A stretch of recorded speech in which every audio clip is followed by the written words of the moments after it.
Vote দেন তাহলে আপনার ভোটটি নষ্ট হয়ে যাবে, ভোটটি গণনা করা হবে না, হবে না, হবে না। এইখানে আরো একটা খাম আছে ছোট্ট, দেখেন এই খামটা। বিসমিল্লাহির রহমানির রহিম। আসসালামু আলাইকুম, সবাই কেমন আছেন? আশা করি সবাই ভালো আছেন। আজকে একটা গুরুত্বপূর্ণ জিনিস নিয়ে আলোচনা করব, সেটা হচ্ছে ব্যালট পেপার কিভাবে ভোট দেওয়া যায়। আলহামদুলিল্লাহ আমারটা চলে আসছে।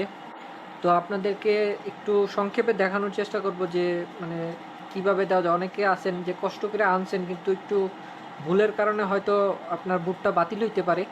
তো এত কষ্ট করে আনছেন যেহেতু 5টা মিনিট সময় দেন, আশা করি আপনারা পাশে থাকবেন। তো আপনাদের দেখানোর চেষ্টা করি যে প্রথমে এরকমভাবে আসে।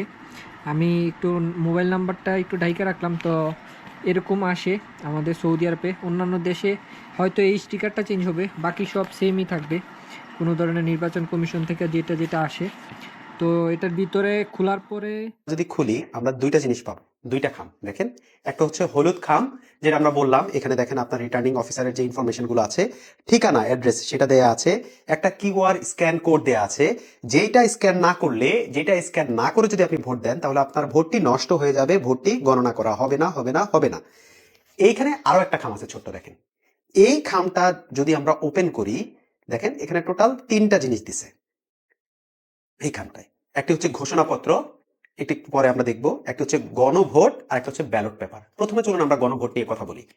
সো গণভোটটা যদি আপনি খোলেন, আপনি দেখবেন এখানে দুইটা আছে, একটা হা একটা না। অবশ্যই আপনি একটা টিক চিহ্ন দিবেন, দুইটা ঘরে দিবেন না। হাতে টিক চিহ্ন দিবেন, গণভোটে হা দিবেন এবং হাতে টিক চিহ্ন দিবেন।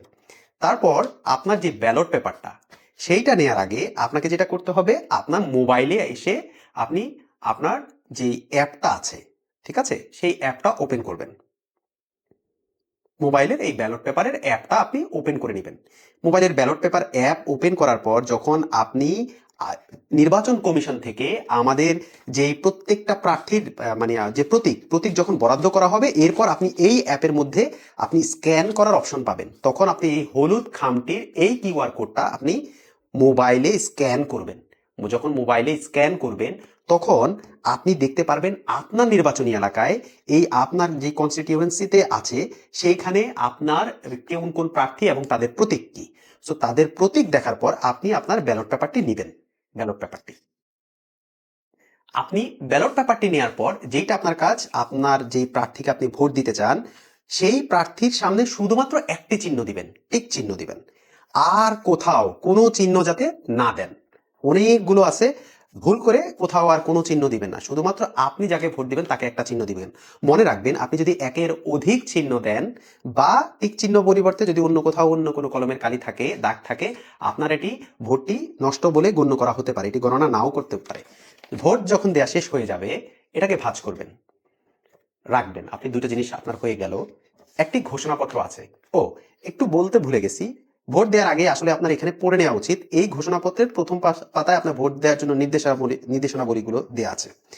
নির্দেশনাবলীগুলো আপনি যখন পড়বেন, পুরাটা যখন পড়বেন তখন আপনার কাছে বিষয়টা আরো বেশি ক্লিয়ার হবে যে এখানে কি লিখেছে, কি বলেছে। এগুলো যখন আরো বেশি ক্লিয়ার হবে তখন আপনার ভোট দেওয়ার ক্ষেত্রে গণভোট হোক অথবা আপনার পোস্ট ভোট হোক, আপনি দেখবেন ভুল করবেন না।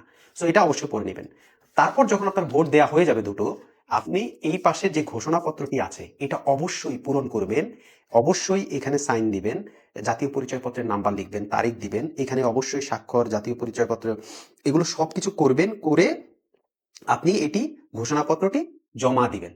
ঠিক আছে, ঘোষণাপত্রটি আপনি জমা দিবেন। যদি আপনি ঘোষণাপত্রটি জমা না দেন তাহলেও কিন্তু আপনার ভোটটি আপনার কাউন্ট করা হবে না। কেমন করে দিবেন? ঘোষণাপত্রটি থাকবে আলাদা।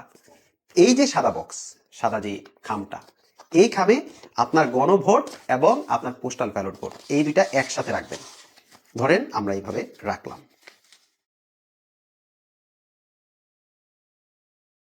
রাখার পরে এই যে এখানে দেখেন আঠা কস্টেপের মতো আছে, এই আঠার ইয়াটা আপনি খুলে ফেলবেন। খুলবেন, এটা খোলা যায়। খুললে এটাকে এইভাবে দিয়ে এটা লেগে যাবে। লেগে গেলে এটা হয়ে গেল। তারপর এই খামটা প্লাস এই ঘোষণাপত্র, এই দুইটা আপনি এখন এই হলুদ খামটায় ভরবেন। হলুদ খামটায় হলুদ খামটায় দেওয়ার পরে আপনি এটাকে এভাবে দিবেন, দিয়ে তারপর এটা আপনার হয়ে গেল।